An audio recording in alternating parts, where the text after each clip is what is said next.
शाह साहब का जो भी काम है या उलमा का, वो सब हिफाजत दीन का काम है, इशाअत दीन नहीं हुई। ये आ रहा है, लिखा गया बाकायदा। अब ये एक मसला इस जमाने में पैदा हो रहा है। मैं बिल्कुल उलमा के इस मजमे में इस मजमून को पेश करना चाहता हूं।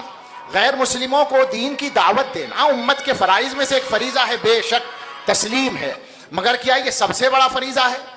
क्या मुसलमानों की तालीम, तज़किया और तरबियत का काम पीछे चला जाएगा?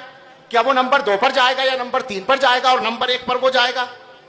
सोचें जरा। अबसा व तवल्ला का जो शान नुज़ूल है वो क्या है? अपने लोगों की तरबियत पर तवज्जो पर की पहले ताकीद की गई है। मुसलमानों की तरबियत नहीं होगी तो कैसे वो दावत आगे जाएगी? दावत देकर जिन लोगों को आप लाएंगे वो किन लोगों को देखकर दावत ईमान पर कायम रहेंगे? क्या ऐसे वाकयात पेश नहीं आए कि एक आदमी आया और वापस चला गया देखकर किरदार को? बेशक ये फरीजा है।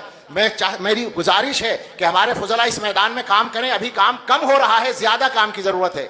लेकिन ये कहना कि ये नंबर 1 पर है और बाकी सब काम नंबर 2 पर है, ये चलने वाली बात नहीं है। और दलील इसकी ये देता हूं कि उम्मत में लोगों ने ये कह रखा कि साहब वो इस्लामी हुकूमतें बन गई, लिहाजा दावत की तरफ से तवज्जो हट गई।